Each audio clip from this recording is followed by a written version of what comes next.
Book 4, Canto 2. The Growth of the Flame. A land of mountains and wide sun-beat plains, and giant rivers pacing to vast seas, a field of creation and spiritual hush, silence swallowing life's acts into the deeps, of thoughts transcendent climb and heavenward leap,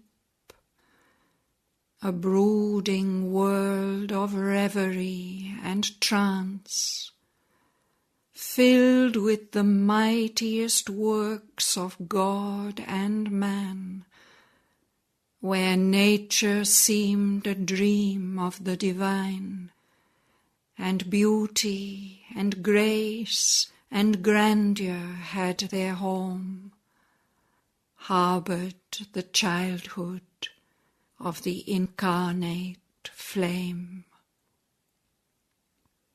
Over her watched millennial influences, and the deep Godheads of a grandiose past looked on her and saw the future's Godheads come, as if this magnet drew their powers unseen. Earth's brooding wisdom spoke to her still breast. Mounting from mind's last peaks to mate with gods, making earth's brilliant thoughts a springing board to dive into the cosmic vastnesses, the knowledge of the thinker and the seer saw the unseen and thought the unthinkable, opened the enormous doors of the unknown, rent man's horizons into infinity. A shoreless sweep was lent to the mortal's acts, and art and beauty sprang from the human depths. Nature and soul vied in nobility. Ethics, the human keyed to imitate heaven. The harmony of a rich culture's tones refined the sense and magnified its reach to hear the unheard and glimpse the invisible, and taught the soul to soar beyond things known, inspiring life to greaten and break its bounds, aspiring to the immortal's unseen world. Leaving earth's safety, daring wings of mind bore her above the trodden fields of thought, crossing the mystic seas of the beyond, to live on eagle heights near to the sun.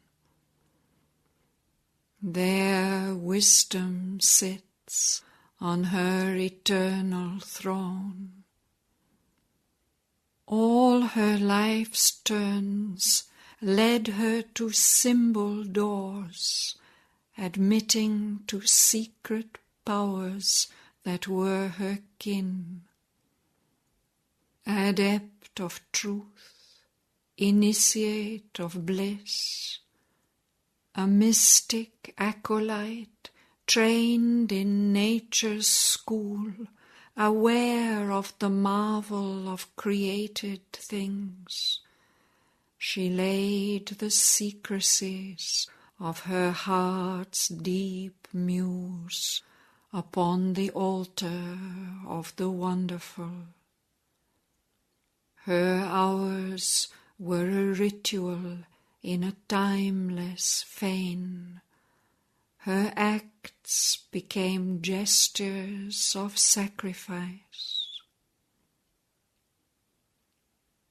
Invested with a rhythm of higher spheres, the word was used as a hieratic means for the release of the imprisoned spirit into communion with its comrade gods.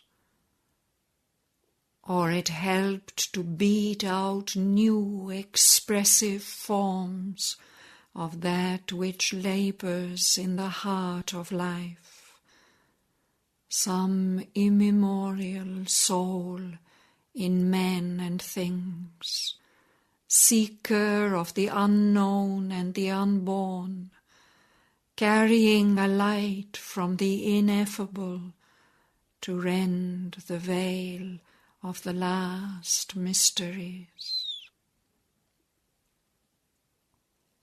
Intense philosophies pointed earth to heaven, or on foundations broad as cosmic space, upraised the earth-mind to superhuman heights. Overpassing lines that please the outward eyes, but hide the sight of that which lives within.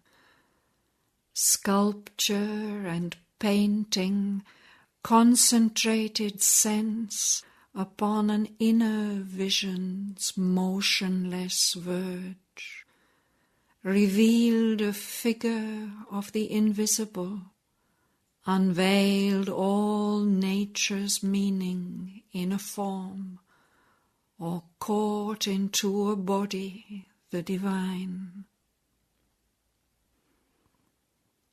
The architecture of the infinite discovered here its inward musing shapes, captured into wide breadths of soaring stone.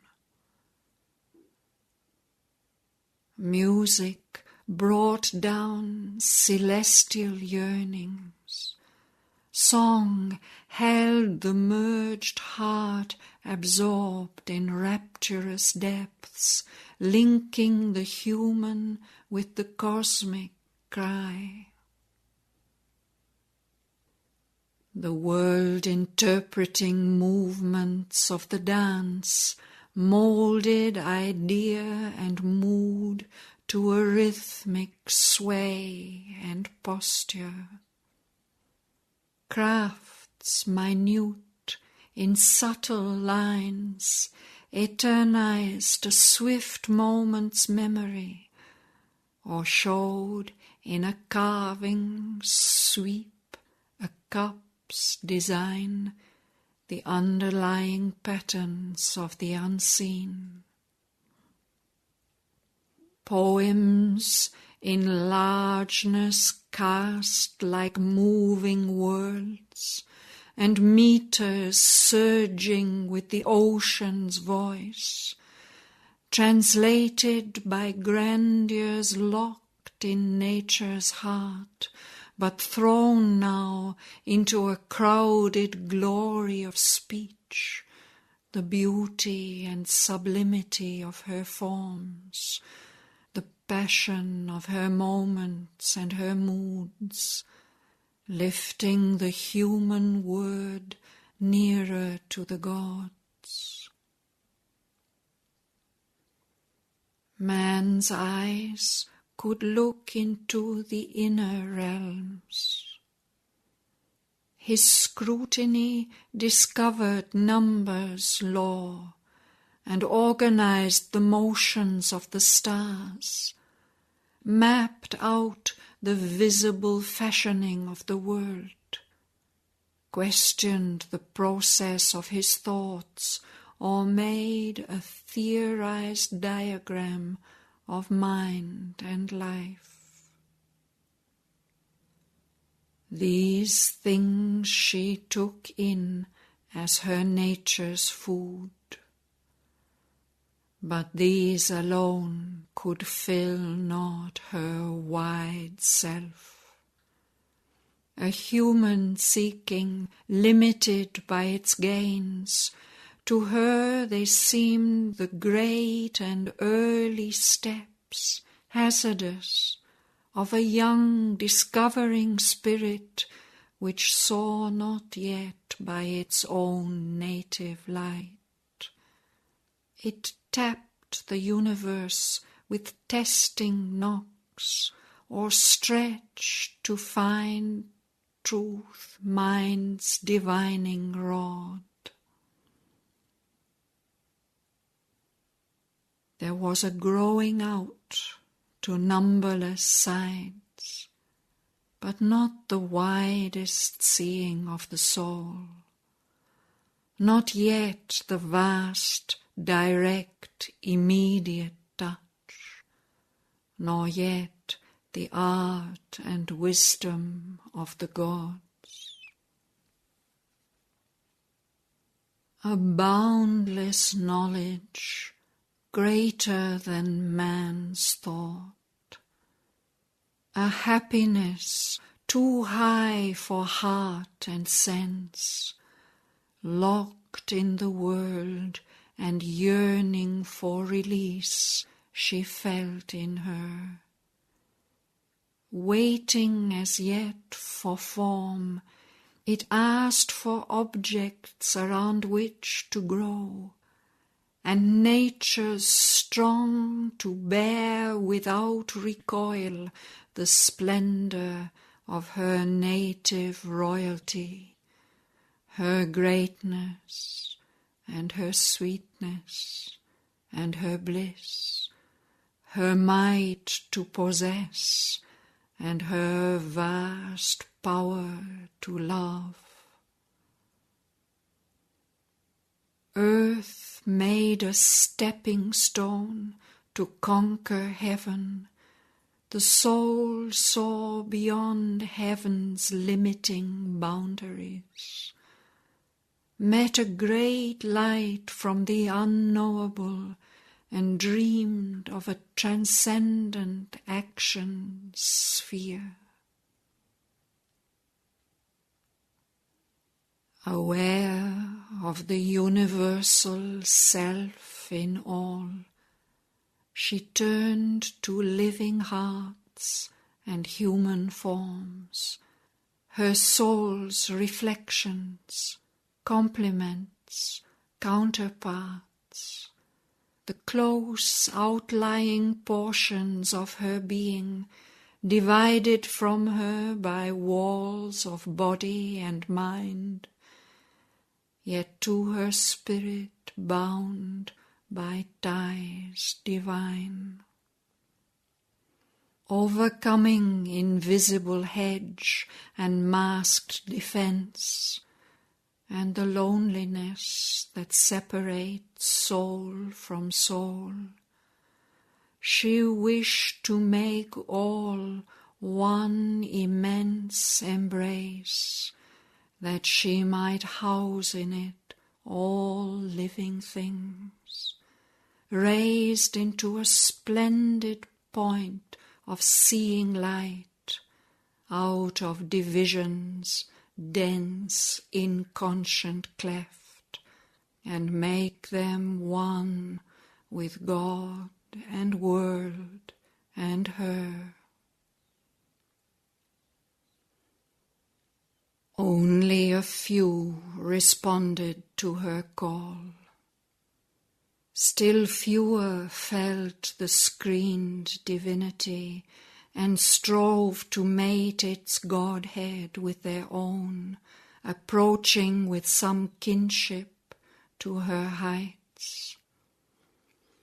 Uplifted towards luminous secrecies, or conscious of some splendor hidden above, they leaped to find her in a moment's flash, glimpsing a light in a celestial vast, but could not keep the vision and the power, and fell back to life's dull, ordinary tone.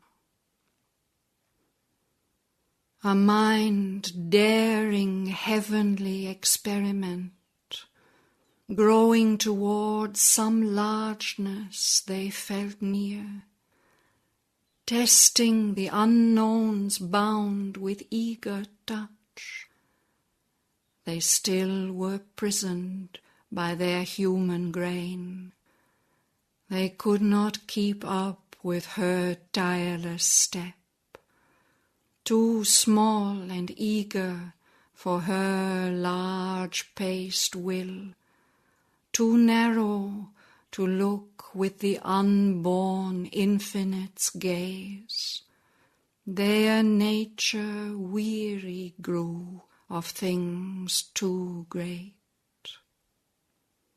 For even the close partners of her thoughts, who could have walked the nearest to her ray, worshipped the power and light they felt in her, but could not match the measure of her soul.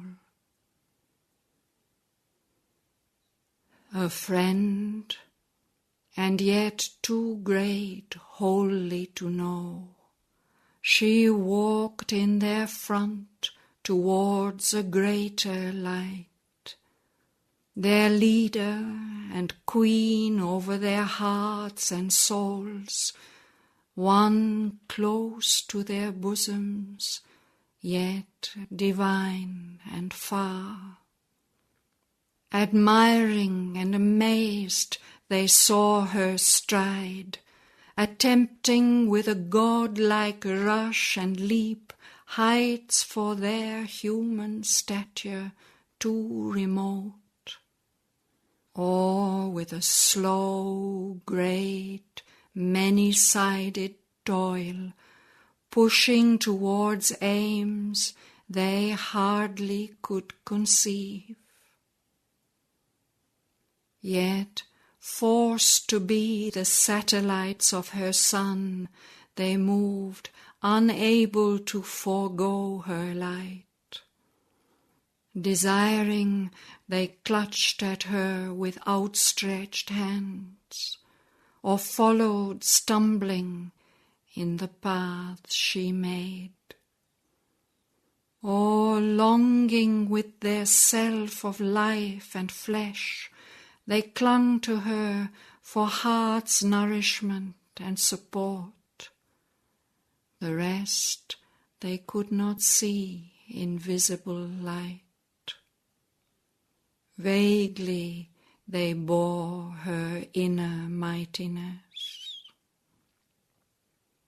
Or bound by the senses and the longing heart, adoring with a turbid human love, they could not grasp the mighty spirit she was, or change by closeness to be even as she. Some felt her with their souls, and thrilled with her, a greatness felt near, yet beyond mind's grasp. To see her was a summons to adore. To be near her drew a high communion's force. So men worship a God too great to know, too high, too vast to wear a limiting shape. They feel a presence and obey a might, adore a love whose rapture invades their breasts. To a divine ardor quickening the heart beats. A law they follow, greatening heart and life. Open to the breath is a new, diviner air. Open to man is a freer, happier world. He sees high steps climbing to self and light. Her divine paths the soul's allegiance called. It saw, it felt, it knew the deity. Her will was puissant on their nature's acts. Her heart's inexhaustible sweetness lured their hearts. A being they loved, whose bounds exceeded theirs. Her measure they could not reach, but bore her touch. Answering with the flowers' answer to the sun, they gave themselves to her and asked no more. One greater than themselves, too wide for their ken, their minds could not understand, nor wholly know. Their lives replied to hers, moved at her words. They felt a Godhead and obeyed a call, answered to her lead, and did her work in the world. Their lives, their natures, moved, compelled by hers, as if the truth of their own larger selves put on an aspect of divinity to exalt them to a pitch beyond their earths. They felt a larger future meet their walk. She held their hands, she chose for them their paths. They were moved by her towards great unknown things. Faith drew them, and the joy to feel themselves hers. They lived in her, they saw the world with her eyes.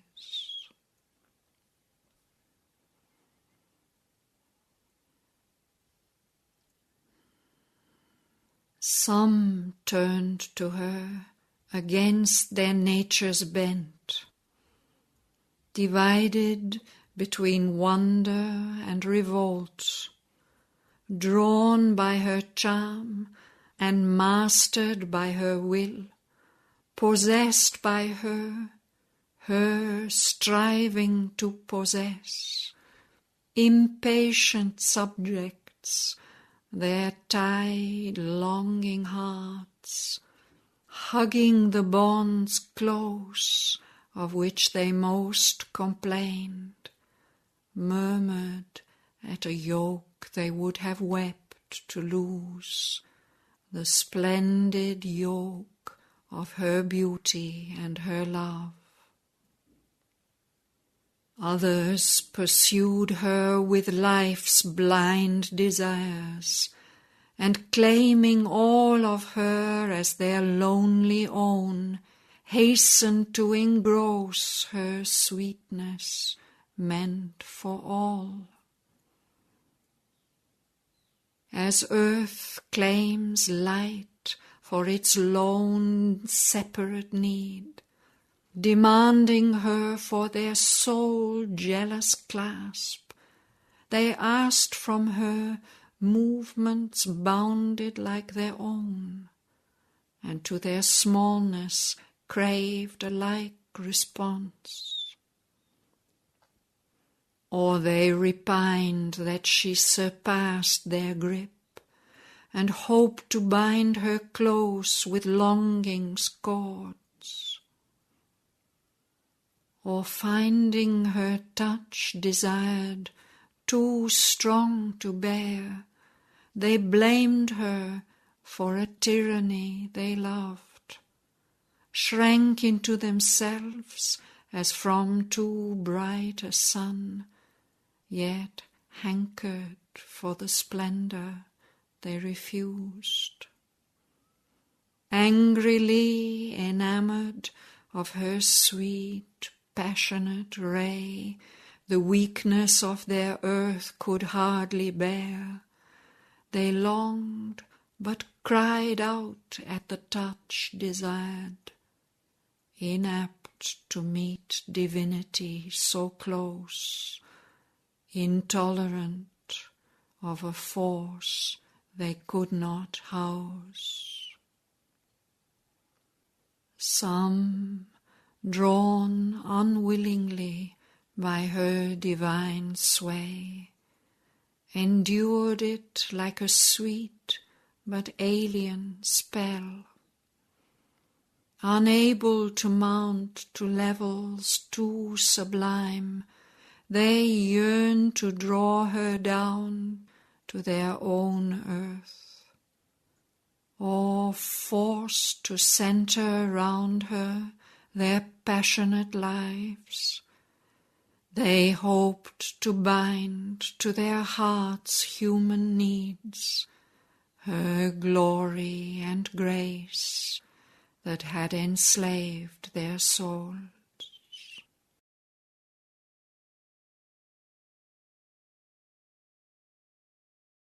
But mid this world, these hearts that answered her call, none could stand up her equal and her mate.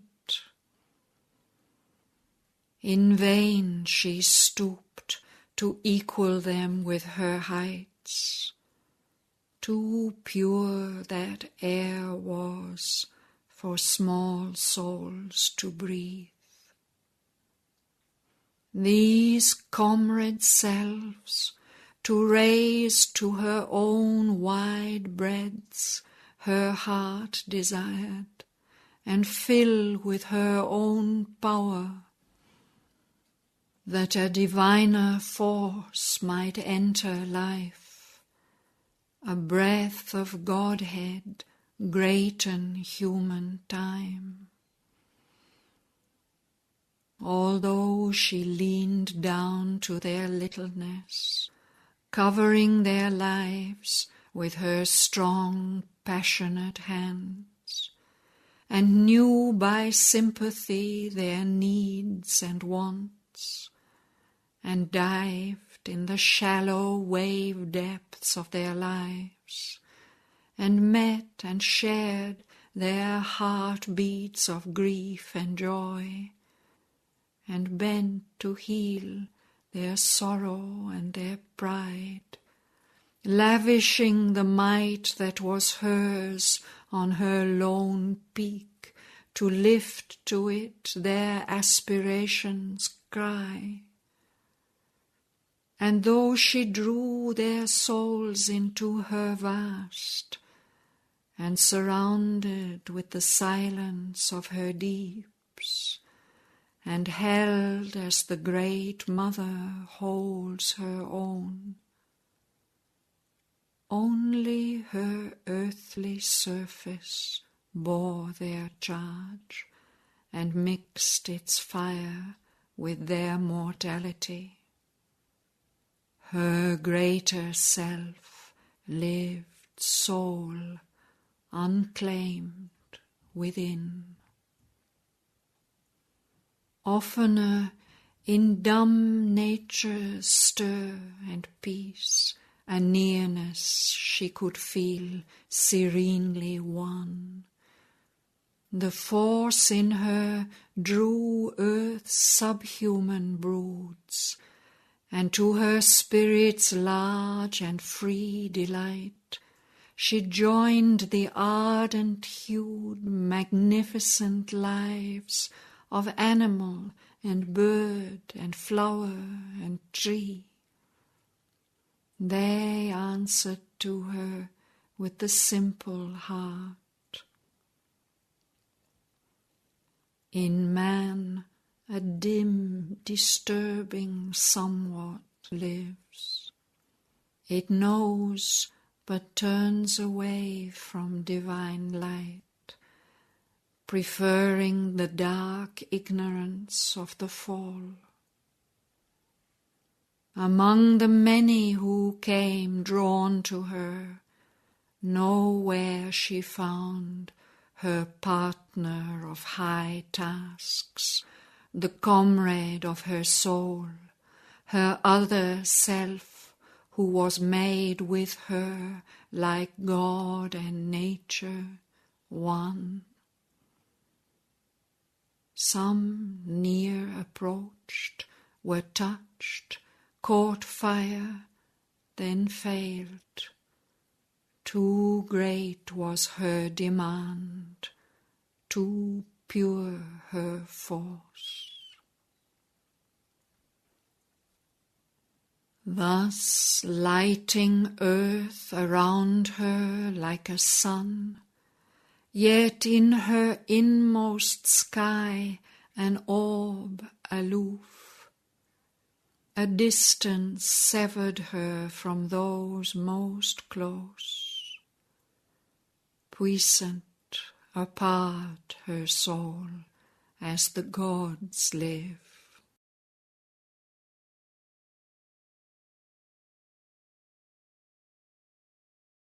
As yet unlinked with the broad human scene, in a small circle of young eager hearts, her being's early school and close domain, apprentice in the business of earth life, she schooled her heavenly strain to bear its touch, content in her little garden of the gods, as blooms a flower in an unvisited place. Earth nursed, unconscious still, the inhabiting flame. Yet something deeply stirred and dimly new. There was a movement and a passionate call, a rainbow dream, a hope of golden change. Some secret wing of expectation beat, a growing sense of something new and rare and beautiful stole across the heart of time. Then a faint whisper of her touched the soil, breathed like a hidden need the soul divines. The eye of the great world discovered her, and wonder lifted up its bardic voice. A key to a light still kept in being's cave, the sun-word of an ancient mystery's sense. Her name ran murmuring on the lips of men, exalted and sweet like an inspired verse struck from the epic lyre of rumour's winds, or sung like a chanted thought by the poet Fame. But like a sacred symbols was that cult, admired, unsought, intangible to the grasp. Her beauty and flaming strength were seen afar, like lightning playing with the fallen day, a glory unapproachably divine. No equal heart came close to join her heart. No transient earthly love assailed her calm. No hero passion had the strength to seize. No eyes demanded her replying eyes. A power within her awed the imperfect flesh. The self-protecting genius in our clay divined the goddess in the woman's shape, and drew back from a touch beyond its kind, the earth nature bound in sense-life's narrow make. The hearts of men are amorous of clay kin, and bear not spirits lone and high, who bring fire intimations from the deathless plains, too vast for souls not born to mate with heaven. Whoever is too great must lonely live. Adored, he walks in mighty solitude. Vain is his labor to create his kind. His only comrade is the strength within. Thus was it for a while with Savitri. All worshipped marvelingly, none dared to claim. Her mind sat high, pouring its golden beams. Her heart was a crowded temple of delight. A single lamp lit in perfection's house, a bright pure image in a priestless shrine. Midst those encircling lives her spirit dwelt, apart in herself, until her hour of fate.